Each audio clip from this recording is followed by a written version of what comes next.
এই সামান্য নারীর কাছে হেরে গেলা ছেলেরা, একটা 12,000 টাকার মোবাইলের কাছে হেরে গেলা, একটা 14,000 টাকা, তার কোনো ইজ্জত নাই, আব্রু নাই। নর্তকীর আবার ইজ্জত কি, সম্মান কি? তো বেহায়া, বেপর্দা, অসভ্য নারী, তাকে দেখে দেখে সুস্থ সবল একটা সুন্দর জীবন যে যুবক নষ্ট করে দেয়, তোর চাইতে বড় আহাম্মক আর কে হইতে পারে বেটা? বেউকুফ, কি দেখে নষ্ট করলি নিজের? একটা বাজে, নোংরা, একটা দুশ্চরিত্রা নারীকে দেখে দেখে, যে নারী সারা পৃথিবীর জন্য নিজের ছবি ছেড়ে দিছে, এর কোনো লজ্জা শরম আছে কিছু? তাহলে এর চাইতে নিকৃষ্ট অসভ্য আর কেউ হইতে পারে? এটা কি পরিমাণ বেহায়া, যে সারা পৃথিবীর জন্য নিজেরে ছেড়ে দিছে। দেখো সারা পৃথিবীবাসী, দেখো আমারে, দেখো আমার।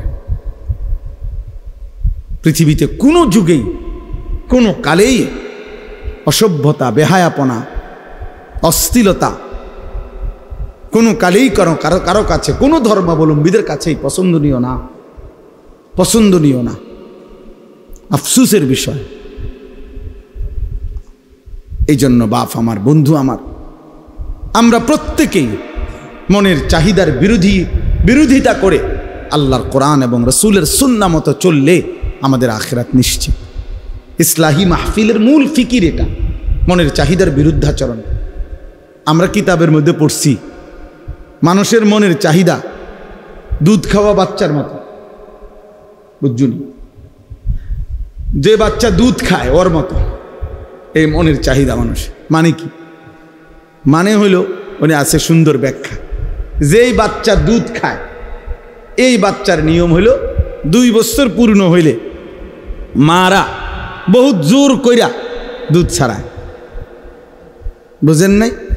এ জীবনেও নিজের থেকে নিজে আমনে হেরে যদি কোরআন শরীফের আয়াত ফিরে কোন যে বাবা লিখছে কোরআনে 2 বছর পরে দুধ ছেড়ে দাও, এতে ছাড়বে না, এতে দুধ খাইতে চাই। মায়ের বুকের দুধ সে ছাড়তে চায় না, তারে জোর করে মহিলারা, প্রত্যেক মহিলারা, যে সমস্ত মায়েরা বাচ্চাকে দুধ খাওয়ায় 2 বছর পূর্ণ হলে মায়েরা অনেক কষ্ট কইরা থাপড়াইয়া মায়েরা ফিরাইয়া কান্দে, ঘন্টার পর ঘন্টা বাচ্চা কান্দে, কিন্তু এরপরও তারে দুধ ছাড়ায়। মানে এইটা মা যদি কষ্ট করে দুধ না ছাড়ায়, তাতে তারে যদি ছেড়ে দেয় এমনি এটার উপরে যে নিজে নিজে ছেড়ে দিব, তাইলে এতে দুধ খাওয়া ছাড়বে না, আরো বড় হইলেও ছাড়বে না, মায়ের বুকের দুধ ছাড়বে না। তো এইটারে বলে আর কি বুজুর্গরা, যে মানুষের মনের চাহিদাটাও এই দুধের বাচ্চার মতো। অর্থাৎ জোর করে যদি আপনি মনের চাহিদা না সরান, তা আপনি যদি ছাইড়া দেন, তো এই মনের চাহিদা আপনার জাহান্নামে নিয়া তারপরে থামবে, জাহান্নামে পৌঁছাইয়া সাম নফস তোমার জাহান্নামে পৌঁছাই দিবে। দোস্ত, একজন নারী দেখে তুমি থেমে যাবে না, না, এবার দেখতেই থাকবা, দেখতেই থাকবা, দেখতেই।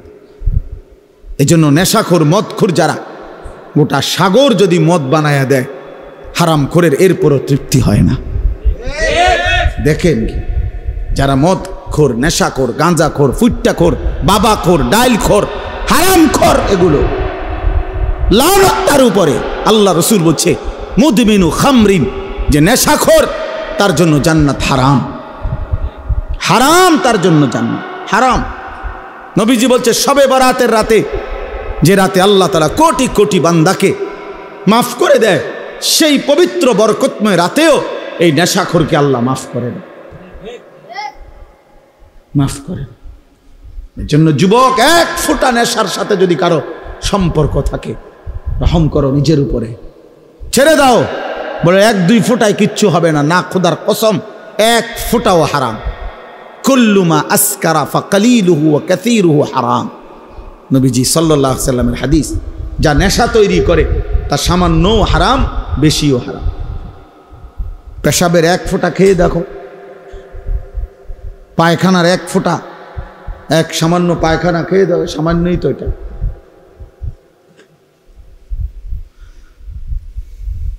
কোরআনুল কারীমের মধ্যে আল্লাহ তাআলা বলছেন নেশাখোর, স্পষ্টভাবে আল্লাহ তাআলা বলছেন এটা শয়তানের কাজ, মিন আমালিশ শয়তান। আর শয়তান তোমাদেরকে কি চায়? মদ এবং জুয়ার মাধ্যমে আইয়ুকিয়া বাইনাকুমুল আদাওয়াতা ওয়াল বাগদা, শত্রুতা বিদ্বেষ তৈরি করে। ওয়ায়াসুদ্দুকুম আন যিকরিল্লাহ, আল্লাহর স্মরণ থেকে সরিয়ে রাখে মদ জুয়া। ওয়া আনিস সালাহ, এবং 5 ওয়াক্ত নামাজ থেকে ফিরিয়ে রাখে। আল্লাহ বলছে ফাহাল আনতুম মুনতাহুন, হে আমার ইমানদার বান্দা, তাহলে এতগুলো ক্ষতিকর কথা শুনে তুমি কি মদ এবং জুয়া থেকে ফিরবে না? তাফসীরের মধ্যে আছে বন্ধু, কোরআনের তাফসীরে আছে, এ আল্লাহ যখন এই আয়াত নাজিল করছে ফাহাল আনতুম মুনতাহুন, হে আমার ইমানদার বান্দারা, মদ এবং জুয়ার থেকে তোমরা তাহলে ফিরবা না? তো সাহাবায়ে কেরাম সবাই তখন নবীজির সামনে যারা উপস্থিত শুনছে নবীজির জবানে এই আয়াত সাথে সাথে সাহাবীরা বলছে, 2 হাত তুলে আল্লাহকে সাক্ষী রেখে বলছে, ইয়া রাব্বি কাদ ইনতাহাইনা, হে আল্লাহ আমরা ছেড়ে দিলাম। এজন্য এখনো তোমরা সবাই বলো যে আল্লাহ আমরা ছেড়ে দিলাম। বলেন, হাত উঠান, বলেন আমরা আল্লাহ ছেড়ে দিলাম। আল্লাহ তৌফিক দান করে। অর্থ হইল আমরা সবাই নেশা করি, আমি এটা বলি নাই, বুঝানোর উদ্দেশ্য হইল যে আল্লাহর নাফরমানির থেকে আমরা বিরত থাকবো। একক ব্যক্তিকে তো দাঁড়া করানো লজ্জার বিষয়, এজন্য সবাই মিলে হাত তুললাম। নির্দিষ্ট একজনকে চিহ্নিত করা, এটা তো তার জন্য আত্মমর্যাদার বিষয়। আল্লাহ বুঝার তৌফিক দান করেন। প্রিয় ভাই আমার, বাপ আমার, আমাদের এটা উচিত। আমি যে 3টা আয়াত পড়ছি, এই 3টা আয়াতের সূরা বাকারার মূল বক্তব্য এই কথাটা যে নিজের ঈমান শুধু জবানের উচ্চারণ যথেষ্ট না, বরং কর্মের প্রমাণ দিলে মুমিন হয়, মজবুত হয়, ঈমান মজবুত হয়, ঈমান ঠিক থাকে। যদি কেউ জবানে তো বলে আমি আল্লাহকে মানি, আখিরাতকেও মানি, কিন্তু কর্মে আমলে বাস্তবে ঈমান ইসলামের যদি তার মধ্যে নমুনা না থাকে, খোদার কসম আল্লাহ বলছে সেই মুমিন না, সে মুনাফিক। এই আয়াতে এটা বলছে মুনাফিকের চিহ্ন, অমিনান নাসি মান ইয়াকুলু আমান্না বিল্লাহি ওয়া বিল ইয়াউমিল আখির। আল্লাহ বলেন বহু মানুষ আছে এমন যারা জবানে বলে আমি আল্লাহকে মানি, মুখে পরিষ্কার বলতেছে আমি আল্লাহকে মানি, আখিরাতকে মানি, কিন্তু আল্লাহ নিজে বলতেছে ওয়া মা হুম বিমুমিনিন, না না না, এরা মুমিন না, এরা মুনাফিক। এজন্য প্রিয় বন্ধু, জবানে আল্লাহকে মানি, এটা যে কাউকে জিজ্ঞেস করলে এখানে বলবে আমি আল্লাহরে মানি। আখিরাত মানো কিনা? বলবে হ্যাঁ মানি। তাহলে যদি আল্লাহকেই মানো, আখিরাতকেই মানো, তো চেহারা এমন কেন? সেজদা ছুটে গেছে যে ভাইয়ের, যেই বাবার, কেন নামাজ ছুটে গেল? আল্লাহকে মানলে নামাজ পড়লেন না কেন? আখিরাতকে মানলে নামাজ পড়লেন না কেন? আপনি বলতেছেন ক্ষুধার্ত, তো ভাত খাচ্ছেন না কেন? বলতেছেন পিপাসার্ত, তো পানি পান করছেন না কেন? বলতেছেন জান্নাত পেতে চাই, তো সেজদা দিচ্ছেন না কেন? বলছেন জাহান্নাম থেকে বাঁচতে চান, তো হারাম ছাড়ছেন না কেন? বলেন কেন ছাড়ছেন না? ইনসাফের সাথে বলেন।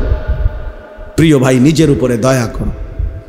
সার্টিফিকেট দেখে মুসলমান না, হাসরের ময়দান ভোটার আইডি কার্ড দিয়ে না, জন্ম নিবন্ধন সনদ দিয়ে না, পাসপোর্ট দিয়ে না, সেজদা দিয়ে, সেজদা আল্লাহর গোলামি, আল্লাহর বন্দিগি দিয়ে প্রমাণ করতে হবে আমার দিলের মধ্যে কালেমা, আমার জবানে কালেমা, আমার সারা দেহে কালেমার প্রতিচ্ছবি, ঈমানের প্রতিচ্ছবি, তাইলেই আমি মুমিন, নাই তো মুনাফিক।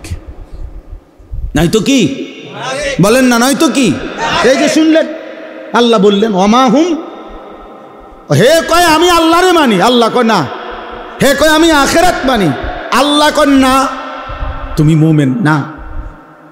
তাহলে কি বোঝা গেল? একজন মানুষ মুখে বলার পরেও আল্লাহ বলতেছে সে মুমিন না, তাহলে বোঝা গেল শুধু মুখের উচ্চারণ যথেষ্ট নয়। এটা বাদ না, মুখে উচ্চারণ করতে হবে না এটা না, মানে মুখের উচ্চারণই শুধু কি নয়, যথেষ্ট নয়, কর্মের প্রমাণ দিতে হবে, কর্মের প্রমাণ দিতে হবে। আমলের ঘাটতি মুনাফিকের চিহ্ন, আমলের অলসতা মুনাফিকের চিহ্ন, মুনাফিকের চিহ্ন। কোরআনুল কারীম থেকে আমি শুনাই বাবা। কোরআন আল্লাহ স্পষ্ট বলছে, সূরা তাওবার মধ্যে আছে মুনাফিক কেমন, কারা, আল্লাহ পরিষ্কার বলছে, ওয়ালা ইয়াতুনাস সালাতা ইল্লা ওয়াহুম কুসালা। আল্লাহ বলে মুনাফিক তারা যারা নামাজে আসে না, আর যদি আসেও অলস ভাবে। প্রথমত নামাজেই আসে না, দ্বিতীয়ত যাও কুদ্দুরা আসে তাও জান চলে না, অলস। কুসালা মানে অলস। এই যে অলসতার কথা একটু আগে কইছি, অলসতা ইমানের কাজে, আমলের কাজে খোদার কসম সরাসরি মুনাফিকের চিহ্ন। ওয়ালা ইউনফিকুনা ইল্লা ওয়াহুম কারিহুন। আর দ্বিতীয়ত আল্লাহ বলে মুনাফিকের চিহ্ন যারা আল্লাহর রাস্তায় খরচ করে না, যদিও করে তো প্রচন্ড অনিচ্ছা সত্ত্বে। যদি কখনো দেয়, আচ্ছা যা বেশি যন্ত্রণা করস, জানে টাকা 100 নেই বেড়া, টেহা গেলে গেছে, টেহা বেলে গেলে গেছে, দিছে টেহা 100, আবার যা টেহা পয়সার মায়া করে লাভ নেই, যা নেই বেড়া। এতবার কইলে কেমনে না দেয়, অনেক সময় বলে না যে এতবার কইলে কেমনে না দেয় বেড়া, বারবার ঘুরিয়ে আইয়ে যা দিলাম দিলাম। এটা কি দান হইল? লান তানালুল বিররা হাত্তা তুনফিকু মিম্মা তুহিব্বুন। এক সাহাবী শুধু কেবল মসজিদে নববীতে খেজুর দান করছে গরিব সাহাবীদের জন্য। খেজুরের যে ছড়া, এই খেজুরের কলার ছড়ার ছড়ির মতো খেজুরের ছড়ি, এইটার মধ্যে কিছু খেজুর আছিল একটু ফসা, এই আর কিচ্ছু না। এই কদ্দুর অপরাধ আল্লাহ তাআলা কোরআন আয়াত নাজিল করছে, সবচেয়ে প্রিয়টা দান না করলে সেই দানের বিনিময়ে আল্লাহ কখনোই কোনো নেকি দিবে না। কি পরিমাণ সাহাবায়ে কেরামের সংশোধন খোদ আল্লাহ করছে। এক সুতা 19-20 হয়েছে, তা জিব্রাইল যেন সাইয়ার হয়েছে। ব্যাপারটা বুঝছো না? এরকম বহু আয়াত, এটা ভয়ের ব্যাপার। হযরত আবু বকর সিদ্দিক, ওমরে ফারুক নবীজির সামনে একবার জীবনে আওয়াজ একটু ভারী করে লাইছে, উঁচা একটা কথার তর্ক করতে গিয়ে জোরে কথা কয়ে ফেলছে। আল্লাহ তাআলা আস্তা সূরা নাজিল করে বলছে, সাবধান। কিতা ঘটনা কিতা? কার সামনে কথা বড় করলা? এই কার সামনে কথা বড় করলা? সরাসরি আবু বকর ওমরের মতো সাহাবীকে বলছে, শোনো, বেখেয়ালিতে এমন ভুল করো না যে ভুলের কারণে হতে পারে সারা জিন্দেগীর আমল একসাথে শেষ হয়ে যাবে। আন তাহবাতা আমালুকুম ওয়া আনতুম লা তাশউরুন, অথচ টেরও পাইবে না। সেই শেষ পর্যন্ত হযরত আবু বকর সিদ্দিক রাদিয়াল্লাহু তাআলা কিছুদিন এত আস্তে কথা বলতেন যে নবীজি আবার ডাককে আনতে হইতো, আবার কও কিতা কইছো বুঝি না। আর ওমর অজরে কাঁদতেছিলেন, ওমর শুধু কাঁদতেই ছিলেন, কথাই বলা বন্ধ করে দিছেন। আল্লাহ নবী জিজ্ঞাসা করলেন, ওমর কথা বলো না কেন? বলতেছি, ইয়া রাসূলুল্লাহ, আমার আওয়াজ কোনোভাবেই ছোট করতে আমি পারি না, আমার আওয়াজটাই বড় হয়ে যায়, আল্লাহ তো আমার জিন্দিগির আমল বরবাদ করে দিবে কইছে আপনার সামনে যদি কথার আওয়াজ বেড়ে যায়। কি পরিমাণ ফিকির করছে দোস্ত। সাহাবায়ে কেরাম এমনিতে হইছে। আখিরাত এত মামুলি মনে করে ফেলছেন আপনারা, আখিরাত মামুলি। আমি অনেক সময় বলি, বাপ সুরে সুরে তারে তারে তালে তালে শুনছেন নবী সুপারিশ করবে, আর আপনারা নিশ্চিন্ত হয়ে গেছেন নবী তো সুপারিশ করবে। আমিও তো কই নবী সুপারিশ করবে, 1000 বার করবে, 1 লক্ষ বার করবে, 1 কোটি বার করবে, এটা সত্য, 100 সত্য। কিন্তু নবীজি সাল্লাল্লাহু আলাইহি ওয়াসাল্লাম তিনি এটা বলছেন কিনা যে উম্মত মৃত্যু পর্যন্ত তুমি গুনার উপরে, নাফরমানির উপরে, অসভ্যতার উপরে, হারামের উপরে তুমি মজবুত করে টিকে থাকো, আমি সুপারিশ করে তোমারে জান্নাত দেব। এই তো নবী বলছে না? একজন মানুষ বলেন, কারো বিবেকে বলে এটা? তো আপনি কি ভাবছেন? সুপারিশ মানে কি? মামুর বাড়ি। সুপারিশ মানে মামুর বাড়ি। আপনি বিড়ি খাইতে খাইতে কবরে যাইবেন, আর নবীজি আপনারে বেহেশত দিয়া ফেরেশতারে কবে, যা চাচারে বুট মুড়ি দাও। না না, তামসায় তো মনে করছে বেহেশতটা। সুপারিশটার কোনো নিয়ম কানুন নাই। হাউজে কাউসারের পানি কিতা? পানির বোতল, 15 টাকা পানির বোতল। হ্যাঁ, হাউজে কাউসারের পানি মামুলি মনে করছেন, যেটার কোনো নিয়ম কানুন নাই। আপনি গেলেই দিয়ে দিব বালতি দিয়ে আপনারে। আফসোসের ব্যাপার। ধোঁকা খাবেন না, ধোঁকা খাবেন না, ধোঁকা খাবেন না। শতভাগ সুন্নত করে, শতভাগ আমল করে, শতভাগ আল্লাহর কসম বাবা, আপনি আমার দলভুক্ত হওয়ার দরকার নাই। আমি কোনো দল নিয়ে আসি নাই, আমি কোনো পার্টি নিয়ে আসি নাই, আমি কোনো দরবার নিয়ে আসি নাই, আমি আপনারে মুরিদ বানাইতে আসি নাই, আমি আপনারে আখিরাতের কথা বলতে আসছি মিয়া। অতএব কোনোভাবে সাবধান মুসলমান, সাবধান। রাসূলুল্লাহ সাল্লাল্লাহু আলাইহি ওয়াসাল্লামের অনুসরণবিহীন, সুন্নাত মানাবিহীন নবীজির ভালোবাসা দাবি করা এটা ধোঁকা আর প্রতারণা ছাড়া আর কিচ্ছু না, কিচ্ছু না। ধোঁকা দিবেনও না, ধোঁকা খাবেনও না, কাউকে ধোঁকা দিয়েন না, ধোঁকা দিয়েন না। হালাল হারামের কোনো মিশ্রণ নাই, পার্থক্য নাই, কোনো অনুভূতি নাই। আমনে নবীর আশেক, নবীর এশক, আর আমরা চিরা খাই, আমরা ভাত খাই না, আমরা বুঝি না। আমনে হুদা ভাত খান, কাজে ঝগড়ার দরকার নেই আমার। আমি ঝগড়া একটা মানুষও না, আমার ঝগড়া পছন্দও না। আপনিও বেঁচে যান, আমিও বাইচা যাই। কথা বলেন না কেন? বাইচা যাই ভাইয়া, আখেরাতে বেঁচে যাই। চলো, মালিকের ধরা বড় শক্ত ধরা। এই ঠেলাঠেলি ধাক্কা ধাক্কি এখানেই মানাবে। আখেরাত বড়, আখেরাত বড় মারাত্মক বিষয়, আখেরাত বড় ভয়ের জায়গা। আল ফাজাউল আকবার, আল্লাহ কোরআনে বলছে সবচেয়ে বড় ভীতিকর জায়গা হাসরের মাঠ। হাসরের মাঠ, হাসরের মাঠ।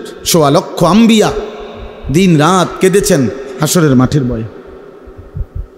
লক্ষ লক্ষ সাহাবায়ে কেরাম কেঁদেছেন রাত দিন হাসরের মাঠের ভয়ে।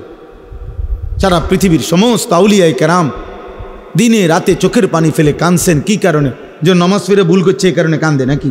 রোজা রেখে অপরাধ করছে এই জন্য কাঁদছে? হাসরের মাঠের ভয়ে কাঁদছে। নাহলে কান্দে কেন ওনারা? উনি তো নামাজ পড়ছেই, উনি কান্দবো কিত্ত তাহলে? উনি তো রোজা রাখছেই, উনি কান্দে কা? উনি তো দান সৎকার করছেই। কথা বোঝেন নাই আমার? উনি কান্দে কেন? কাঁদে হাসরের মাঠের ভয়ে। হাসরের মাঠের ভয়ে যাহা যদি আল্লাহ প্রত্যাখ্যান করে, যদি আল্লাহ গ্রহণ না করে, যদি আল্লাহর কাছে কবুল না হয় তো কি হবে? যদি নবীর দরবার থেকে ফেরেশতা বলে তাড়িয়ে দেয়, আর নবীজি যদি বলে সোহকান সোহকান, দূর হ উম্মত, কি হবে আমার? কে দিবে আমাকে আশ্রয়? কে করবে আমার জন্য সুপারিশ? কোরআন শরীফে আছে, আল্লাহ বলছেন শতভাগ দিন মানে যারা আল্লাহর রাস্তায় খরচ করে, যারা, খোদার কসম কোরআন শরীফে আছে তাদের বৈশিষ্ট্য হলো অকুলুবহুম ওয়াজিলাতুন। প্রতিটা সেজদা দিতে গিয়ে, প্রতিটা দান সদকা করতে গিয়ে, প্রতিটা আল্লাহর বন্দিগি করতে গিয়ে তাদের দিল একই অবস্থায়, ইবাদতরত অবস্থায়ও তাদের অন্তর আল্লাহর ভয়ে কাঁপতে থাকে, আল্লাহর ভয়ে কাঁপতে থাকে। আমরা খাম খেয়ালি করে, খাম খেয়ালি বিড়ি খাইতে খাইতে কয় বেটা নবীর আসে। পাগলামি করেন মিয়া, কেন পাগলামি করবেন মিয়া? কথায় কথায় গালি দেন মিয়া, আবার কোন নবীজিরা আসে মিয়া। কার সাথে খামখেয়ালি করেন মিয়া? আখেরাত কি খামখেয়ালির জায়গা মিয়া? যে মস্কারি করেন, ঠাট্টা মস্কারি করেন। আমনের বিচার আমি নি করবো, আমার বিচার আপনি নি করবেন। কথা বলেন না কেন? তাইলে আমরা আমি আপনার একটা বুঝ দিয়ে লাইলাম, আপনি আমার একটা বুঝ দিয়ে লাইলেন, এটি কি রং তামাশা? হ্যাঁ, তা আখেরাত। আজকে ছেলেরা তোমরা বুঝতেই আছো না, কত ছেলে তোমরা, আরে বাবা সুস্থ সবল মানুষ, তোমরা টোটালি একটা ওয়াক্ত নামাজ পড়ো না। মুসলমানের ঘরে জন্ম নিয়ে এত বড় জানোয়ার হইলা কেমনে? এত বড় পশু হইলা কেমনে? আল্লাহকে সেজদা না করে থাকো কেমনে বেটা? কেমনে নবীর উম্মত পরিচয় দিবা? হাসরের ময়দানে দাঁড়াইবা কেমনে দোস্ত? আমি প্রতিদিন বলি, প্রত্যেক দিন বলি যে এই হাতের অঙ্গ প্রত্যঙ্গ শরীরে দেখেন দুনিয়াবি উপার্জনের কাজে, দুনিয়ার উপার্জনের কাজে সব অঙ্গ ব্যবহার হয়, এই পাও, হাত, চোখ। কিন্তু খেয়াল করে দেখেন দুনিয়ার কোনো আয় রোজগারের কাজে এই কপাল ব্যবহার হয় না। এই কপাল যেটা, এটা দিয়ে কিতা করে? পয়সা কামানোর কোনো কাম আছে এটা দিয়ে? উপার্জনের কোনো কাজে কপাল ব্যবহার হয়নি, ব্যবহার হয়। হাত পাও ব্যবহার হয়, দিল দিমাগ বুদ্ধি বিবেচনা বের হয়, ব্যবহার হয়। কিন্তু কপাল দুনিয়াবি কোনো কাজে ব্যবহার হয় না যুবক। খুদার কসম, তাহলে আল্লাহ কপাল কেন দিলেন? আল্লাহর কসম, রব্বে কাবার কসম, কপাল আল্লাহ শুধু বানাইছেনই সেজদার জন্য। এই জন্য সেজদা কাকে বলে ইমাম? ওয়াদউল জাবহাতে আলাল আরদ। সেজদার আরবি সংজ্ঞা কি? সেজদার সংজ্ঞাই এটা, যে জমিনের মধ্যে কপাল রাখা। বুঝেন নাই কথাটা? তাহলে কপাল আল্লাহ বানাইছেন কি জন্য? বলো যুবক, বলো কেন বানাইছেন? তাহলে অতএব যেই কপাল সেজদা দেয় না, তোর সেই কপালের উপরে আমি থুতু মারলাম, থুতু মারলাম, থুতু মারলাম তোর কপালে, থু, তোর কপালে থু, থুতু মারি তোর কপালে, তোর এই কপালে লানত, লানত তোর কপালে, লানত তোর কপালে। কেন সেজদা দিবি না? নাফরমান, তুই মুসলমানের বাচ্চা না? তুই এক মার দুধ খাস নাই? কেন সেজদা দিবি না? নাফরমান, নামাজ পড়বি না কেন? সমস্যা কোথায়? তোরে কামড়াইছে কি? কোন শয়তানে কামড়াইছে তোরে? নামাজ পড়বি না কেন বেটা? কোন শয়তানে কামড়াইছে? সারা পৃথিবীর উলঙ্গ নারী নর্তকী দেখে কি কাম হয়েছে? কি তার শরীরের কোনো 2 পয়সার ফায়দা হয়েছে? যৌন ক্ষমতাটা নষ্ট হয়েছে আর কি, শরীরের সক্ষমতাটা নষ্ট হইয়া এরপরে বয়স হইলে হ্যাঁ বে বে করে কান্দি। আমরা জানি তো, আমরা তো জানি, আপনাদের না মানুষে কয় না, আমরা দ্বারা তো কয়। হ্যাঁ হুজুর দোয়া করে একটা কথা কানে কানে কইতাম, হুজুর নাই নাই, হুজুর হারবালও কামে ধরে না, কত হারবাল ওষুধ খাইলাম হুজুর, আর হারবালও আর ধরে না। আমি ইচ্ছা করে বলছি, আমার ছেলেদের ফেরানো দরকার, এই জন্য বললাম। আখিরাত তো বরবাদ হবেই হবে, দুনিয়াও বরবাদ হবে।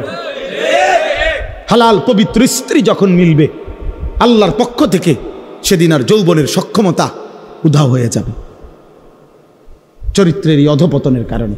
এই অব্যাহত নারী দেখে দেখে, ছবি দেখে দেখে, নোংরা দৃশ্য দেখে দেখে, উলঙ্গ নাচ দেখে দেখে যুবক নিজের শরীরের সক্ষমতাটাও নষ্ট করছো, দুনিয়াও শেষ করলা, আখিরাতও বরবাদ করলা।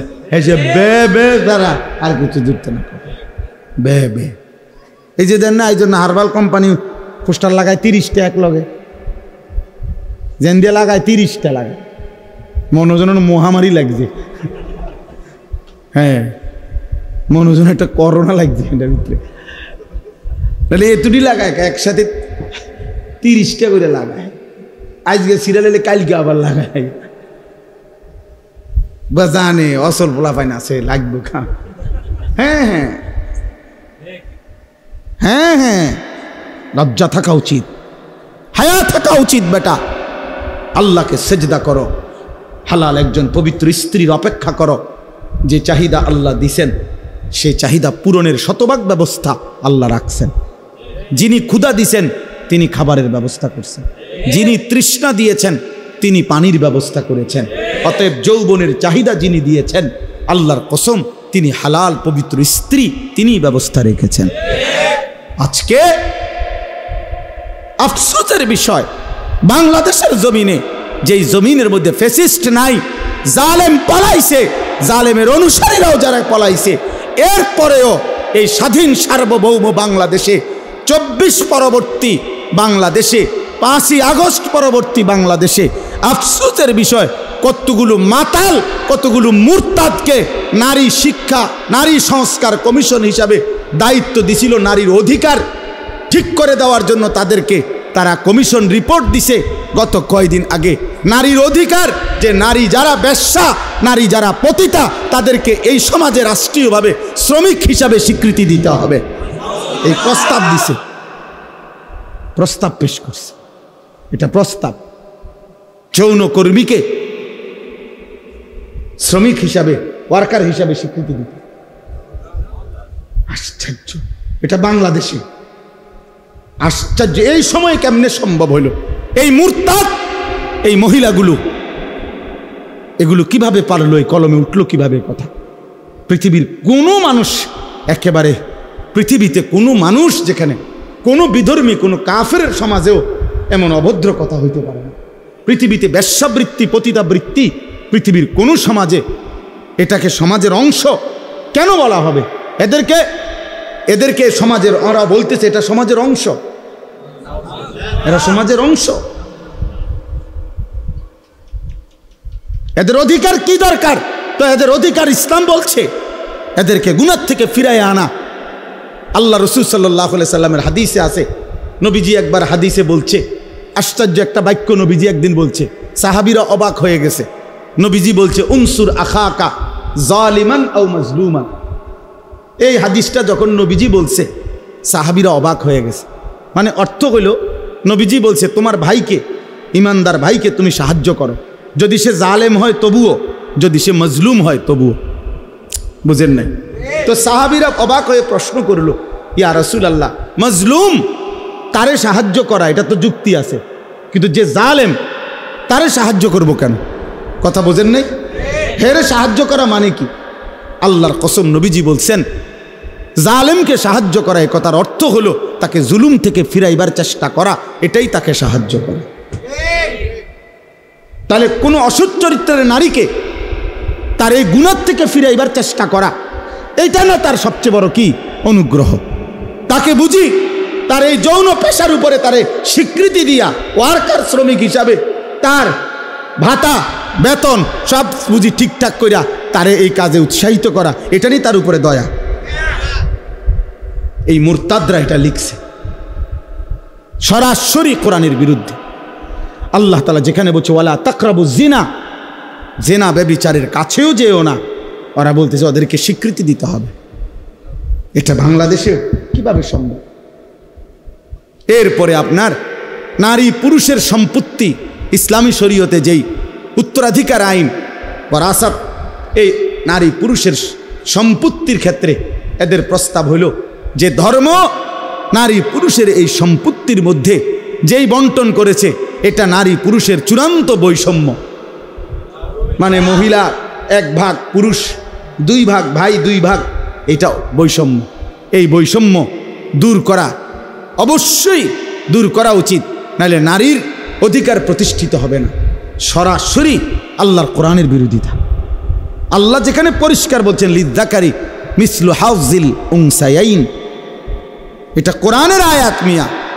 এই পৃথিবীতে 1450 বছরে কোনো বেঈমান যারা প্রকাশ্যে নিজেকে কাফের বলে, তারা আজ পর্যন্ত কোরআনের বিরুদ্ধে, কোরআনের কোনো শব্দের সিদ্ধান্তের বিরুদ্ধে অযৌক্তিক বলার সাহস করে নাই, অথচ নিজেকে মুখে মুসলমান বলে।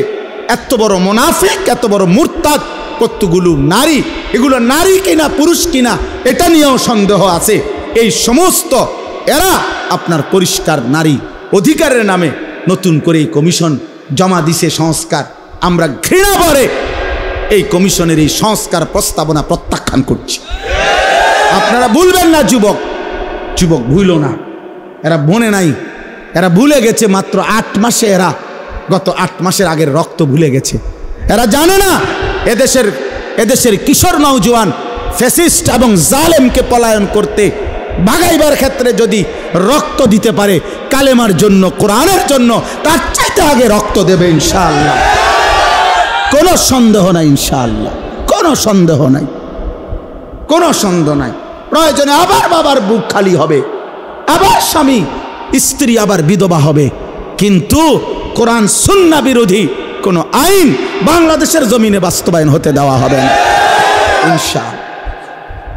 হেফাজতে ইসলাম বাংলাদেশ আগামী 3 তারিখ, মে মাসের 3 তারিখ শনিবার, কালকে শনিবারের পরের শনিবার ঢাকা সোহরাওয়ার্দী উদ্যানে এর প্রতিবাদে মহাসমাবেশের ডাক দিছে সারা বাংলাদেশ ব্যাপী। যুবক ভাই তোমরাও যাওয়ার চেষ্টা করবা, ইমাম সাহেব আপনিও মেহনত করবেন। এই নওজোয়ান, এই কিশোর ভাই, এটা কোনো কথা হইল ভাইয়া? এটা কোনো ইনসাফের কথা হইল? কমপক্ষে 10টা ধারা, 10টাও সুপারিশ এরকম যেটা সরাসরি আল্লাহর কোরআনের বিরোধী। ছেলে মেয়ে যদি ধর্মীয় বন্ধন, মানে ধর্মীয় নিয়ম কানুন ছাড়া যদি একত্রে থাকতে চায়, রাষ্ট্র সমাজ তাদেরকে বাধাগ্রস্ত করতে পারবে না। প্রস্তাব মানে এই বাড়ির হেরা স্বামী স্ত্রী এই ফ্ল্যাটের, বোঝেন নাই, এই ফ্ল্যাটের এই 2 ফোলা মাইয়া কি তোমরা, আমরা এমনি থাকি, তোমরা এমনি থাকো কেন? এই কথা কইলে মামলা হবে। ওই যে আইন, এটাই আইন চাচ্ছে। বোঝেন নাই কথাটা? এই আইন চাচ্ছে। কি আশ্চর্য! এই সমাজ টিকবে তাহলে? এই সমাজ টিকবে বলেন? আমাদের পরিবার প্রথা টিকবে তাইলে? আমাদের সমাজের মধ্যে মানুষ থাকবে তখন? আর এমনিতেই আমাদের গুনাহের কি হালাত দেখে। এমনি আমাদের ছেলেরা শুধু মোবাইল দেখে ছেলেরা এক ওয়াক্ত সেজদা দেয় না। মোবাইল দেখে ছেলেদের হালাতের কি অবস্থা! আর যদি নারী পুরুষের অবাধ মেলামেশা শুরু হয়, কি হবে সমাজে? কি হবে সমাজের? এজন্য আলহামদুলিল্লাহ সারা বাংলাদেশ থেকে ওলামায়ে কেরাম প্রতিবাদ করছে, এবং ওলামায়ে কেরামের এই জমিনে বাংলাদেশে ইনশাআল্লাহ এমন ঘৃণ্য কোরআন সুন্নাহ বিরোধী নারী সংস্কার কমিশনের এই প্রস্তাবনা পাশ হতে দেওয়া হবে না ইনশাআল্লাহ। আবার লড়াই হবে ইনশাআল্লাহ, আবার যুদ্ধ হবে ইনশাআল্লাহ, ইনশাআল্লাহ, ইনশাআল্লাহ। আল্লাহ তাআলা আমাদেরকে বুঝার তৌফিক দান করেন। আমার প্রিয় ভাই, আমার কথা শেষ। আমি অনুরোধ করছি, কিশোর নওজোয়ান বাবা ভাই, পর্দার আড়ালের মা বোন, নিজের ঈমান প্রমাণ করেন কর্মের মাধ্যমে, আমলের মাধ্যমে। ওই যে বললাম, এটাই বললাম, আল্লাহ তাআলা বলছেন যে মুনাফিক সে অলসভাবে নামাজ পড়ে, যে মুনাফিক সে অনিচ্ছা সত্ত্বে দান করে। তাইলে আল্লাহর ইবাদতের মধ্যে ঘাটতি করা, কমতি করা, আমলের মধ্যে, এটা মুনাফিকের চিহ্ন। কিসের চিহ্ন এটা? আল্লাহ তাআলা আমাদেরকে মুনাফিকি হওয়া থেকে হেফাজত করেন। আমার বন্ধু, এক জাররা ইমানের অভাবে অনন্তকাল চিরস্থায়ী জাহান্নামের আগুনে পুড়তে হবে। যদি ইমান একটু কমপক্ষে এক জাররা ইমানও যদি না নিতে পারি, ইমান হারা মানুষ অনন্তকালের জন্য জাহান্নামী হবে। কোরআন শরীফে আছে, দুনিয়ার জান্নাতি দুনিয়ার বন্ধুদেরকে যারা জাহান্নামী হয়েছে পরিচিত, তাদেরকে দেখবে জাহান্নামী, দেখা ডাক দিয়ে বলবে, দোস্ত ওয়ালাউলা নি'মাতু রাব্বি লাকুনতু মিনাল মুহদারিন। আল্লাহ যদি দয়া না করতো রে, আজ তো হয়তো আমিও তোর সাথে থাকতাম। এরপরে বলবে, বন্ধু আফামা নাহনু বিমাইয়িতিন, প্রিয় বন্ধু শোনো, আর কোনো দিন তোমারও মৃত্যু হবে না, আমারও মৃত্যু হবে না। অতএব বুঝতো রে, তোর জাহান্নামের দুঃখ আর শেষ হবে না, আমার জান্নাতের সুখও আর শেষ হবে না। আমরা দুনিয়ায় যেমন বলি, আচ্ছা দেখুন তা নাহলে 2-4 মাস মাতবরি করো রে, কয়দিন আর কি, আমরা এমন বলি না? তো এইটা আখেরাতে না। আখেরাতে জান্নাত অনন্তকাল, জাহান্নাম, জান্নাতের সুখও কোনোদিন শেষ হবে না, জাহান্নামের দুঃখও কোনোদিন শেষ হবে না। এজন্য প্রিয় ভাই, একজন বক্তা আনছে, কতক্ষণ ওয়াজ করছে, শিক্ষার দিছে, ভালোই লাগছে, এটা যেন না হয়। আমার অনেক কষ্ট হয় ভাইয়া, রাত নাই, দিন নাই, সকাল নাই, দুপুর নাই, ঘুরতে থাকি, দৌড়তে থাকি, বলতে থাকি। আল্লাহ আল্লাহ আমাদেরকে মাফ করে দেন।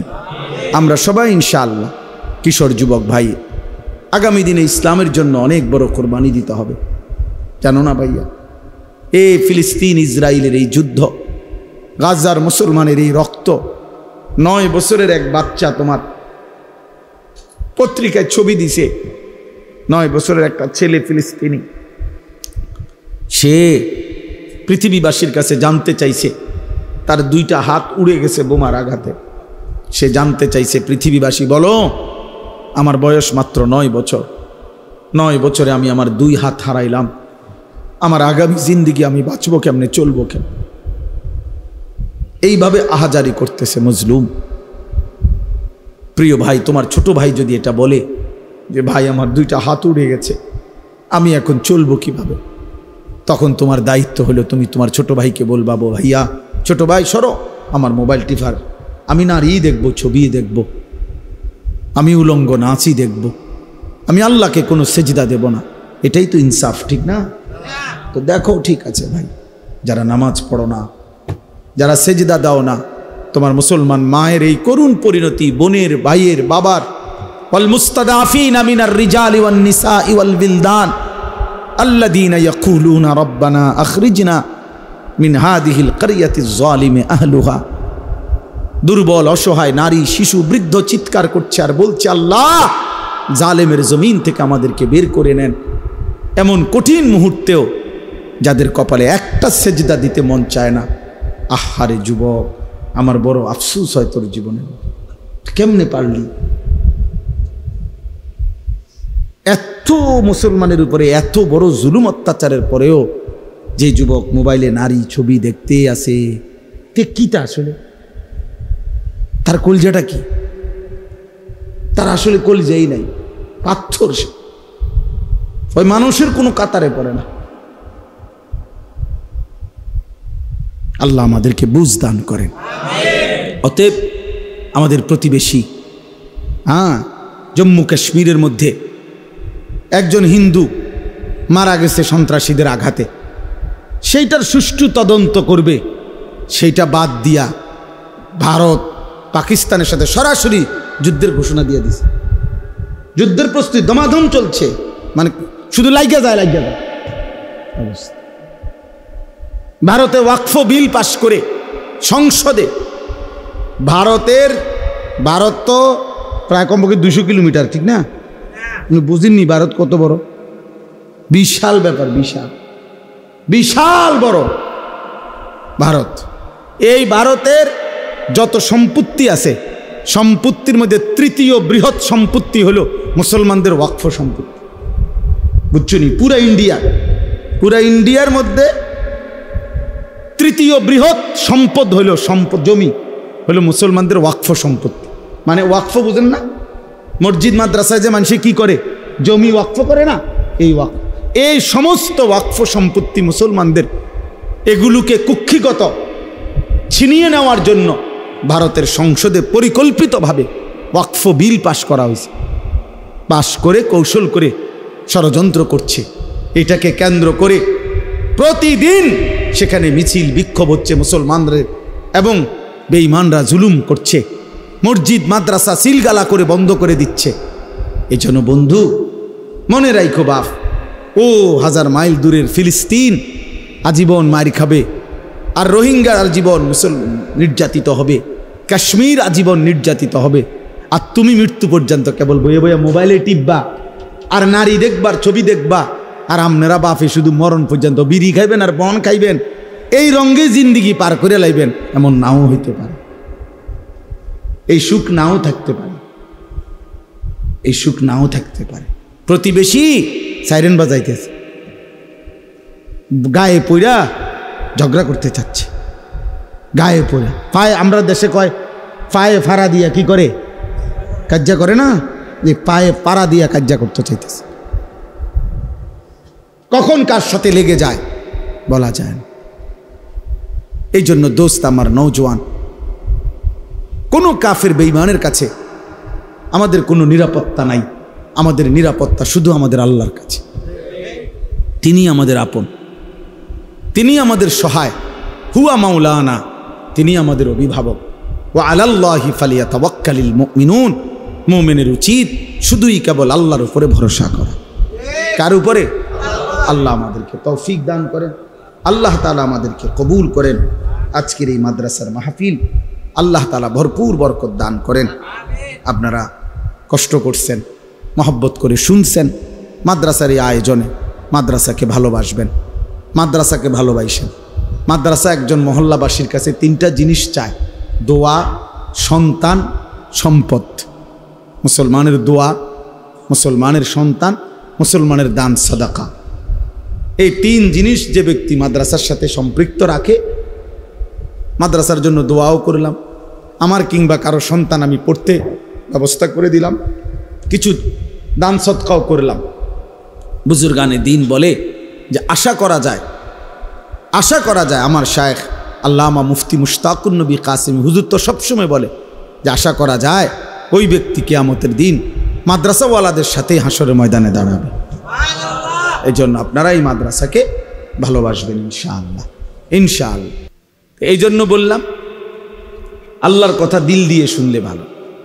কোরআনুল কারীমের মধ্যে আছে, ওয়া ইদা কুরিআল কুরআনু ফাসতামিউ লাহু ওয়া আনসিতু লাআল্লাকুম তুরহামুন। যখন আল্লাহর কোরআন পড়া হয় তখন তোমরা মনোযোগ দিয়ে শোনো এবং চুপ থাকো। সরাসরি আল্লাহর আদেশ, ফাসতামিউ লাহু ওয়া আনসিতু, তোমরা মনোযোগ দিয়ে শোনো এবং চুপ থাকো। আল্লাহ তাআলা ওয়াদা দিয়েছেন যদি এই 2টি কাজ করতে পারো তো লাআল্লাকুম তুরহামুন, অবশ্যই তোমাদের উপরে রহমত বর্ষিত হবে।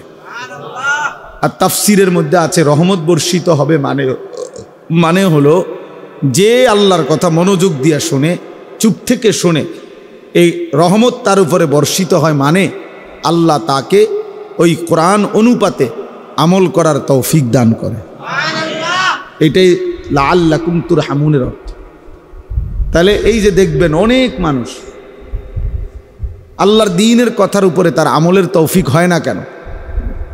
চাচাজান আজগা সামনের কাতারে নামাজ পড়ে, 30 বছর 40 বছর সামনের কাতারে বসে নামাজ পড়ে, প্রত্যেক শুক্রবারে জুমার নামাজের বয়ান শোনে, কিন্তু যেই কিসিমের সুরত চলাফেরা এরকমই। তাহলে এমন কেন? এই সুদ খাইতেছে, মিথ্যা বলতেছে, বিড়ি সিগারেট খাইতেছে, গালিগালাজ করতেছে, টেলিভিশন নাচ গান দেখতেছে, নাটক সিনেমা দেখতেছে, অথচ মসজিদে উনি সামনে বসে নামাজ পড়ে। তো উনি এরকম সদরবদর কেন? এমন কেন? মূল কথা হলো কলিজার মধ্যে এটাই, দিলের মধ্যে যদি পরীক্ষা করা হয় তো এটাই পাওয়া যাবে যে তার দিলে আল্লাহর কথার প্রতি কোনো আগ্রহ, কোনো আন্তরিকতা, মানবার কোনো মানসিকতাই মূলত নাই, কোনো মানসিকতাই নেই। এ বসে হয়তো জুরায় মাথা নিচের দিকে নিয়ে রাখে, কাইথিয়া থায়ে ঠ্যাং হাত, মানে এক ধরনের জান চলে না বাপ, অবহেলা, অলসতা, খামখেয়ালি আল্লাহর কথার প্রতি। এই মানুষগুলোর কি হয় না? জীবনেও পরিবর্তন হয় না। অলসতা অত্যন্ত ভয়ঙ্কর একটি ব্যাধি। হাদিসের মধ্যে আছে আমাদের প্রিয় নবী সাল্লাল্লাহু আলাইহি ওয়াসাল্লাম 5 ওয়াক্ত নামাজের পরে নবীজি সাল্লাল্লাহু আলাইহি ওয়াসাল্লাম কিছু দোয়া করতেন কমন, মানে নিয়মিত প্রত্যেক নামাজের পর। এর মধ্যে এটাও তিনি দোয়া করতেন, আল্লাহুম্মা ইন্নী আউযু বিকা মিনাল আজজি ওয়াল কাসাল। আল্লাহ, আমি আপনার নিকট দুর্বলতা, অক্ষমতা এবং অলসতা থেকে পানাহ চাই। এটা নবীজি দোয়া করতেন, নবীজি এটা দোয়া করতেন, অর্থাৎ অলসতা থেকে মুক্তি চাই, নেক কাজে গরিমসি করা, অলসতা করা, এটা থেকে আল্লাহ নবী সাল্লাল্লাহু আলাইহি ওয়াসাল্লাম পানাহ চাইতেন। কোরআন শরীফে আছে ফাইজা ফারাগতা ফানসাব। আমাদের প্রিয় নবী সাল্লাল্লাহু আলাইহি ওয়াসাল্লামকে আল্লাহ তাআলা বলছেন, আপনি যখন সারাদিন দিনই কাজ করে রাত্রিবেলা অবসর হবেন, দাওয়াত, তাবলীগ, তালিম, তাজকিয়া, জিহাদ, ইমামত, কত কাজ করতেন নবীজি দিনের বেলা। পুরাটা সময় তিনি মানুষের কল্যাণে, উম্মতের ফিকিরে দিনই কাজ করতেন। তো আল্লাহ তাআলা বলেন যে এই দিনই কাজগুলো থেকে সারাদিন পরিশ্রম করে রাত্রিবেলা আপনি যখন ফারেগ হবেন, অবসর হবেন, তো এবার লম্বা ঘুম দিবেন এরকম না। আল্লাহ বলছে ফাংসাব, অবসর হয়ে রাত্রিবেলা তো পুনরায় আপনি আবার পুনরায় পরিশ্রম করতে শুরু করবেন। কি পরিশ্রম? তাফসীরের মধ্যে আছে পুনরায় এবার রাত্রিবেলা তাহাজ্জুদ, জিকির, তেলাওয়াত, সেজদা, দোয়া, কান্নাকাটি, এই ইবাদতের মধ্যে লেগে যাবে। তাহলে নবী সাল্লাল্লাহু আলাইহি ওয়াসাল্লামকে আল্লাহ তাআলা অবসর দিলেন কোথায়? অবসর দিলেন কোথায়? অবসর কই দিলেন? কোনো অবসর নাই। সারাদিন মেহনত করার পরে আবার বলতেছেন ফাংসাব, অর্থ হলো আপনি কঠোর পরিশ্রম করুন, আবার রাত্রে লম্বা সময় আপনি পরিশ্রম করুন। অবসর নাই। মুমিনের দুনিয়ায় কোনো অবসর হয় না। ইমানদারের জিন্দিগি, যারা আখিরাত সামনে, যার অনেক নেকি দরকার, যে বোঝে যে আমার কবর অনেক লম্বা, হাসরের ময়দান আমার অনেক লম্বা, তার সময় খুব কম, তার সময় খুব কম। হাদিসের মধ্যে আছে এক মুমিন সামান্য সময় আল্লাহর স্মরণ থেকে সরে থাকা, ভুলে যাওয়া, এটাকে মনে করে যেন তার উপরে এক পাহাড় ভাঙ্গা পড়ছে। আর এক নাফরমান বড় থেকে বড় কোনো পাপ করা এটাকে মনে করে যেন এক সামান্য পিঁপড়া তারে কামড় দিছে, অর্থাৎ সেইটাকে কিছুই মনে করে না। কিন্তু এক ইমানদার সামান্য একটু ভুলকেও অনেক বড় কিছু মনে করে, অনেক বড় মুসিবত মনে করে। এই জন্য প্রিয় ভাই বাবা, আমার জন্য আপনার জন্য এটা একটা জরুরি বিষয়। ইবাদতে অলসতা, মন চায় না, ভাল লাগে না, আচ্ছা যান না, আইতে আছে, আচ্ছা করবো আর কি, আচ্ছা সময় আছে তো, এরম শুরু করছেন কা, এই এক ধরনের অবহেলা, অলসতা, এটা অনেক বড় লানত, অনেক বড় অভিশাপ। কর্মের উদ্দীপনা না থাকা, মেহনতের একটা জজবা না থাকা, হৃদয়ের মধ্যে কোনো আখেরাতের প্রেরণা না থাকা, এটা লানত, লানত, এটা অভিশাপ, এটা অভিশাপ যে আল্লাহ তাআলা দিল মুর্দা বানায় দিছে। ওই দিলের মধ্যে আর আখেরাতের কোনো প্রেরণা জাগে না, ইবাদতের কোনো প্রেরণা জাগে না। কোরআন শরীফে আছে হযরত মুসা আলাইহিস সালাম এবং ওনার ভাই হারুন আলাইহিস সালাম, ওনারা দুইজনই নবী ছিলেন এবং দুইজনকে আল্লাহ তাআলা একসাথে নবী বানাইছেন। এই দুইজনকেই আল্লাহ বলছেন ফেরাউনের কাছে আমার দ্বীনের দাওয়াত, কালেমার দাওয়াত নিয়ে যাও। তো এইটা যে বলছে, এইখানে আল্লাহ একটা কথা বলছে ওনাগরে, ইদহাবা ইলা ফিরআউন, তোমরা দুইজন ফেরাউনের কাছে যাও, ওয়ালা তানিয়া ফি যিকরি। এইটার অর্থ হইল সাবধান, শুনে রাখো, নবীদেরকে বলতেছে আমি আল্লাহর স্মরণ, আমার জিকির করতে অলসতা করো না,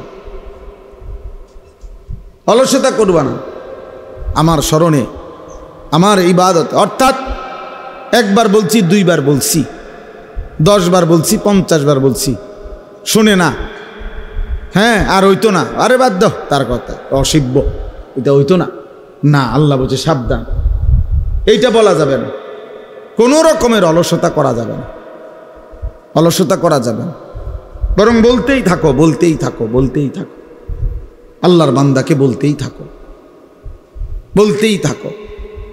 এই জন্য দোস্ত, অলসতা, অবহেলা অনেক বড় অভিশাপ।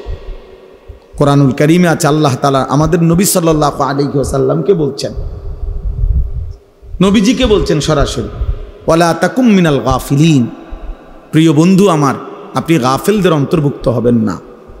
এইমাত্র মাওলানা বলতেছিল এই আয়াত যে আল্লাহ তাআলা বলছে 3 শ্রেণীর মানুষকে অনুসরণ করবেন না। আমি এই উজু করতে করতে কদ্দুর শুনছি, আমার এটা তবিয়ত, আলহামদুলিল্লাহ, চেষ্টা করি যে তোমার লোক কথাও কইছি, হে কি কইছে এটাও শুনছি, সেইটা বলছে এখন, ওয়ালা তুতি মান আগফালনা কলবাহু আন যিকরিনা ওয়াত্তাবা হাওয়াহু ওয়া কানা আমরুহু ফুরুতা, সূরা কাহফের আয়াত। আল্লাহ তাআলা বলেন, হে নবী, 3টি বদ অভ্যাস যার, আপনি তার অনুসরণ করবেন না, তার সাথে চলবেন না, তার সঙ্গী হবেন না, এই ফালতু লোক। 1 নাম্বার হলো যার অন্তর আমি আল্লাহর স্মরণ থেকে গাফেল। 3 ঘন্টা তার লগে চললেন, 8 ঘন্টা তার লগে একসাথে উঠা বসা করলেন, নাফরমানের মুখ দিয়ে একটা বার আল্লাহর নাম আসলো না, এটা ফালতু লোক, একদম ফালতু বেটা। লাখ লাখ যুবক তোদেরকে শেষ করে দিছে বেটা, ওই অসভ্য বন্ধু নামের শয়তান। 10 ঘন্টা যেই নাফরমানের সাথে চলার পরেও ওই হাইওয়ানের মুখ দিয়ে একটা বার আল্লাহর নাম বের হয়। এরই মাঝে জোহরের আজান চলে গেছে, আসরের আজান চলে গেছে, মাগরিবের আজান হয়ে গেছে, এশার আজান হয়ে গেছে। বেঈমান একটাবার বলেও না, কিরে তুইও মুসলমান আমিও মুসলমান, নামাজ পড়তি না? এত বড় অসভ্যের সাথে চলতে নাই, এত বড় অসভ্যের সাথে চলতে নাই। যার অন্তর আল্লাহর স্মরণ থেকে গাফেল, যার কলিজায় আল্লাহর স্মরণ আছে, তার জবান দিয়া এমনিতেই আল্লাহর নাম বের হয়। আমাদের খতিব সাহেব বর্তমান জাতীয় মসজিদ বাইতুল মুকাররমের যিনি খতিব, সারা পৃথিবী বিখ্যাত আলেম। ওই আমরা তো যারা ওয়াইজ বক্তা, তারা তো মানছে এগুলার রেডিমেড টাইটেল বানায়, আন্তর্জাতিক খ্যাতি সম্পন্ন মুফাসসিরে কোরআন, যমুনা ব্রিজ, তারপরে ভৈরবের ফুল, সিমেন্টের বস্তা, কইতে কইতে হুজুর কই, বক্তা কই, টাইটেল কই, হ্যাঁ উড়ে এলাইছে আর সোজা কথা। এগুলো অধিকাংশই ধোঁকা, কিন্তু উনি বাস্তবিক অর্থেই পৃথিবী বিখ্যাত আলেম। আমার বাংলাদেশ ওনাকে যে পরিমাণ চিনে, বিশ্বাস করেন গোটা আরব তার চাইতে 100 গুণ বেশি ওনাকে চিনে। উনি আরবের সমস্ত আলেমদের কাছে সমাদৃত একজন আলেম। আরবের ইউনিভার্সিটিতে ওনার কিতাব, লিখিত আরবি কিতাব পড়ানো হয়, মোতালা হয়, গবেষণা হয়। এই বর্তমান যিনি খতিব সাহেব, এই সহজ সরল এই মানুষটা আমাদের কুমিল্লার গর্ব, মনোহরগঞ্জের সন্তান। আলহামদুলিল্লাহ, আলহামদুলিল্লাহ। এমন সোনার মানুষ, এমন আলোকিত মানুষ। তো এরকম বরকতময় একজন ব্যক্তিত্ব তিনি হযরত মাওলানা আব্দুল মালিক সাহেব। অনেকবার নিজের জীবনে এই কথাটা, যে আমি যে কথার প্রসঙ্গে বলতেছিলাম, হুজুরকে আমি অনেক দেখছি, বয়ান শুনছি। এই মনে করেন বসে আমি কুমিল্লা খিদমা হসপিটালে হুজুরকে দেখছি, ওয়াজ ছাড়াও এমনি, মানে ওনার আব্বা অসুস্থ ছিলেন, উনিও বড় আলেম ছিলেন। তো ওনার আব্বা দেখতে আসছে, হসপিটালে বসা আব্বার শুশ্রূষা, আমরাও বসছি। আবার মাহফিলে দেখছি, ওয়াজে দেখছি, ওনার এক দবিয়ত দেখছি যে কথা বলতেছে বলতেছে, স্বাভাবিক কথা হোক আর ওয়াজ হোক, হঠাৎ 4 মিনিট 5 মিনিট 3 মিনিট পর পর একটু থেমে যায়, থাইমা আবার নিজে নিজে বলে লা ইলাহা ইল্লাল্লাহ, লা ইলাহা ইল্লাল্লাহ। 2-3 বার লা ইলাহা ইল্লাল্লাহ পরে আবার ওয়াজ করে। মনে হয় যেন এইটা দিয়ে উনি নিঃশ্বাস ফেলে, জিকির দিয়ে দম ফেলে, জিকির দিয়ে। হ্যাঁ, আমি বহুবার দেখছি এটা, বহুবার, যে ফাঁকে ফাঁকে হঠাৎ কথা বলতেছে কোন এক প্রসঙ্গ, কিন্তু মাঝখানে থাইমা গেছে, ব্রেক দিয়ে ফেলছে, দিয়েই কি করে কালেমা পড়ে, কয়েকবার পরে আবার কথা বলে। আবার হসপিটালেও দেখছি এটা। ওই সময় তো ওয়াজ করে না, মানে ওনার আব্বারে দেখতে আসছে, এইখানেও এই তবিয়ত। তাহলে 24 ঘন্টা যার জিন্দিগি আল্লাহ তাআলার জিকির মোহাব্বত তার কলিজার মধ্যে, আল্লাহ তাআলা বলছেন তার সাথে চলবে। ওয়াত্তাবা হাওয়াহু, যে তার মনের চাহিদার অনুসরণ করে, তার মনে যা চায় তাই করে, তাই চলে, আল্লাহ বলেন এমন নাফরমানের সাথে চলবেন না, এটা একদম ফালতু লোক। ওয়া কানা আমরুহু ফুরুতা, আর যার প্রত্যেক কাজই সীমা লঙ্ঘন, যাই করে আল্লাহর নাফরমানি শুধু করে না, বরং সীমা লঙ্ঘন করে।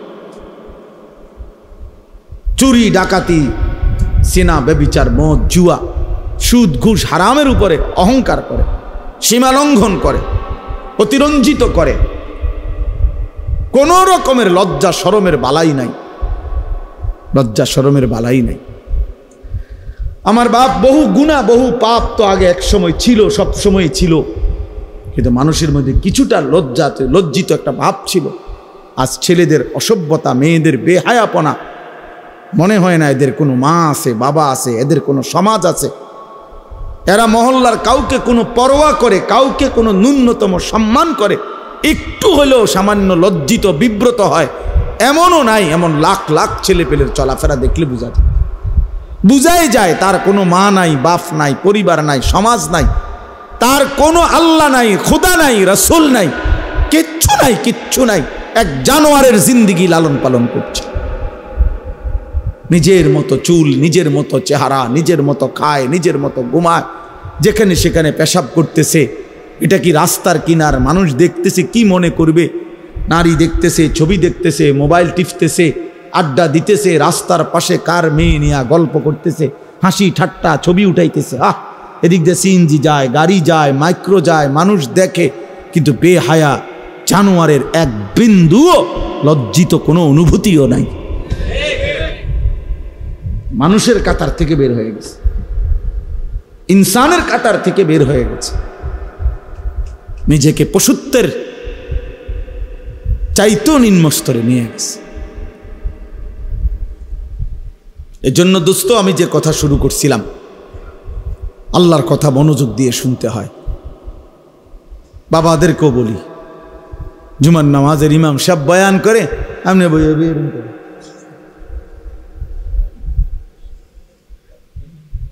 এরকম জিমা বইয়া বইয়া জিমা বড়শি দিয়া মাছ ধরে।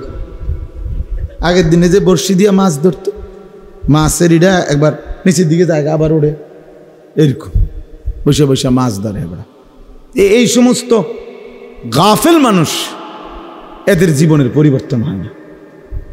ওই যেমন আছে এমন, বয়স হয়ে গেছে 200 বছর, অন বিড়ি খায় বইয়া, বুড়া বাঁকা হইয়া গেছে, এরপরও বিড়ি, এরপরও কথা কইলে আগ করলে গালি ছাড়া কথা বাইরে না।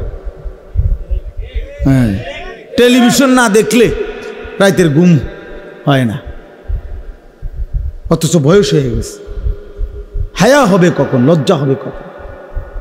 আল্লাহর নবী সাল্লাল্লাহু আলাইহি ওয়াসাল্লাম বলেন, 1.25 লক্ষ নবীদের, সমস্ত নবীদের আমলে আসমানি এই সিদ্ধান্ত আল্লাহ পাকের পক্ষ থেকে, সব নবীদের আমলে এই ওয়াহি ছিল। মানে এই কথাটা যেটা আমি কইতেছি, নবীজি সাল্লাল্লাহু আলাইহি ওয়াসাল্লাম বলছে, আল্লাহ তাআলা সমস্ত নবীদের আমলে এই কথাটার ওয়াহি ছিল। এটা এই সিদ্ধান্ত ছিল যে ইজা লাম তাস্তাহি ফাসনা মা শিতা। এই কথাইটা সকল আসমানি ওয়াহিতে, সব যুগের কথা এটা, যে যার হায়া নাই সে যা ইচ্ছা তাই করে, যার লজ্জা নাই, যার লজ্জা নাই। নিজে যেহেতু লুঙ্গি দিয়া মুখ ডাক্কা লাইছে, এবার নিজে নিজে আমি কাউরে দেখি না। আরে তুই তো দেখোস না, কিন্তু মানুষ তো তোর নিচটা দেখে না, হেতে আমি কাউরে দেখি না। আরে তোমারে তুই দেখোস না, এটা তো আমিও বুঝছি, কিন্তু মানুষে যে দেখে, মানুষে দেখলে কি, আমি তো দেখি না। কেউ নিজে কি ডাইকা লাইছে, বুঝেন নাই কথাটা? লুঙ্গি আলগি দিয়া মুখ ডাইকা লাইছে। এবার নিচটা মানুষ দেখলে কি, মানুষে দেখলে মানুষে, আমি তো দেখি না। আল্লাহ আমাদেরকে বুঝ দান করে। প্রিয় ভাই, একজন হলে একজনই বুঝতে শেখো ভাইয়া। আত্মসম্মান, আত্মমর্যাদা বোধ অনেক বড় নিয়ামত। আত্ম উপলব্ধি এই ইসলাহি মাহফিলের মূল মাকসাদ। নিজের বিবেককে জাগানো, ইসলাহে নফস। ইসলাহি মাহফিল মানে ইসলাহে নফস, নফসের ইসলাহ, আমার মনের চাহিদার সংশোধন, আমার মনের চাহিদার নফসের চাহিদা, মনের চাহিদা, যা মন চায় তাই করা। এটা মুসলমান বলে না বাস, এর মানুষও বলে না, খোদার কসম এর মানুষ বলে না। কোরআনুল কারীম বলছে যে মনের ইচ্ছা মতো চলে সে জানোয়ার, আনআম, চতুষ্পদ জন্তু, অথবা তার চাইতে নিকৃষ্ট, বালহুম আদাল্লু সাবিলা। মনের ইচ্ছা মতো চলেছে। কোরআন তাকে মানুষ বলে নাই, মুসলমান তো দূরে থাক। মনের ইচ্ছা মতো চলার কোনো সুযোগ নেই। ইসলাহি মাহফিল মানে ইসলাহে নফস, নফসের সংশোধন। এই অশান্ত মন, নফস, মনের চাহিদা সারাক্ষণ গুনাহ করতে প্ররোচিত করে, সেখান থেকে তার ধৈর্য আনতে হবে। ফাঁড়া দিয়া ঘাড়ের মধ্যে মনের চাহিদার, তারপরে নেক কাজ করতে হবে। নফস, মানুষের মনের চাহিদা প্রথম কি চায়? প্রত্যেক মানুষের, একেবারে একজন লোক মনে করেন 400 বছর কাবা ঘরের সামনে দাঁড়াইয়া ইবাদত করছে, মনে করেন 401 বছরের সময়ও তার মনের চাহিদা তারে গাফলতি, খামখেয়ালি, অবহেলার দিকেই প্ররোচিত করে। নফস সোজা হয় না, বড় হারামি, বড় শক্ত হারামি। তারে বহুত চাপ দিয়া মনের চাহিদাকে, মনের চাহিদার ঘাড়ে পাও দিয়া এরপরে নেক কাজ করতে হয়। তিতা ওষুধ জোর করেই খাইতে হয়, মন না চাইলেও খাইতে হয়। প্রত্যেক ট্যাবলেটেই দেখেন কামড় দিলে, দাঁতে যদি কোনো কারণে কামড় পড়ে, দেখবেন ভাঙ্গা গেলে তিতা। এটা উপরের লেভেলটা শুধু একটু কি অন্যরকম, আর কিন্তু নাই তো ভিতরটা কি তিতাই, ঔষধ তিতাই হয়।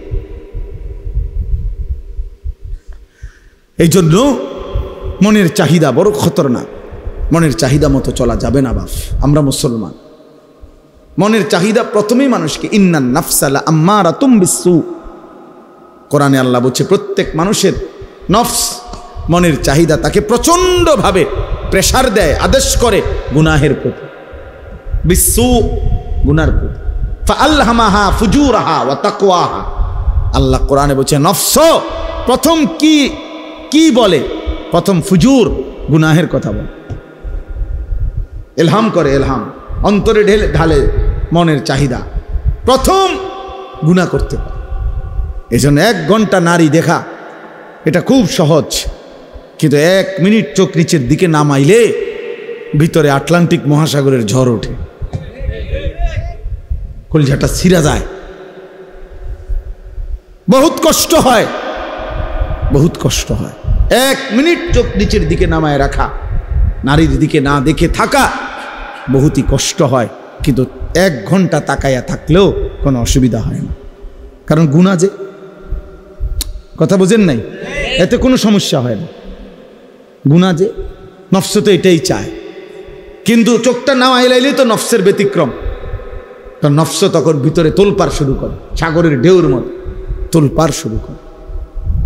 এজন্য ভাইয়া, যে বুঝলেন আর কি, যে ভাবলেন এমনি এমনি দুনিয়া শেষ হবে, এই সিটার বাটফার লইয়েই আবার ভালো নেককার লইয়েই দুনিয়া শেষ হবে। সব একসাথে বাটফার হবে না, সব একসাথে ইমানদারও হবে না, বুঝেন নাই? এর নাম দুনিয়া, ভালো মন্দ এর নাম দুনিয়া। সব ভালো জান্নাত, সব মন্দ জাহান্নাম। আর ভালো মন্দ এর নাম কি? দুনিয়া। দুনিয়া এই নিয়েই চলবে, এর মাঝখান দিয়ে আমাদের বাঁচতে হবে, এর মাঝখান দিয়ে বাঁচতে হবে। এই সমাজে অসভ্যতা চলবেই, এই সমাজে নোংরামি চলবেই, এই চারিদিকে জিনা, ব্যভিচার, মদ, জুয়া, বেহায়াপনা, বেপরদিকি চলবেই। এর মাঝখান দিয়েই আমারে বাঁচতে হবে। এটাই তো পরীক্ষা, এটাই তো তাকওয়ার পরীক্ষা, এটাই তো আখিরাতের পরীক্ষা। আর আল্লাহ তো কোরআনে বলছেন, আমি দুনিয়ার হায়াত দিছি পরীক্ষা করার জন্য, লিয়াবলুয়াকুম লিনাবলুয়াহুম ওয়া নাবলুকুম ওয়ালা নাবলুয়ান্নাকুম। এই শব্দ বারবার আছে কোরআন শরীফে। পরীক্ষা করব বান্দা, পরীক্ষা করছি, পরীক্ষা করতে হবে, পরীক্ষা দিতে হবে। দুনিয়া দারুল ইমতিহান, দুনিয়াকে বলে পরীক্ষার ঘর, আখিরাত হলো ফলাফলের ঘর। এখানে পরীক্ষা দিবেন, হাসরের মাঠে ফলাফল শুনবেন। ফাআম্মা মান উতিয়া কিতাবাহু বিয়ামিনি, যার আমল নামা হাসরের ময়দানে আল্লাহ বলে ডান হাতে দেওয়া হবে, সে একটা চিৎকার দিয়া নিজের পরিবার, আত্মীয় স্বজন, পরিচিত জনদের সামনে নিজের আমল নামাটা দেখাবে, দেখাইয়া বলবে, হা উমুকরাউ কিতাবিয়া, এই দেখো দেখো, পড়ো আমার নাম, আমার আমল নামা পড়ে দেখো, আমার নাম উঠছে জান্নাতীদের তালিকায়। ইকরাউ কিতাবিয়া, পড়ো তোমরা আমার আমল নামা, দেখো তো আমার নাম উঠছে কিসে। তাইলে দোস্ত, দুনিয়া পরীক্ষার ঘর। কাপুরুষ হেরে যায়, মুজাহিদ হারে না, মোমেন হারে না, কাপুরুষ হেরে যায়।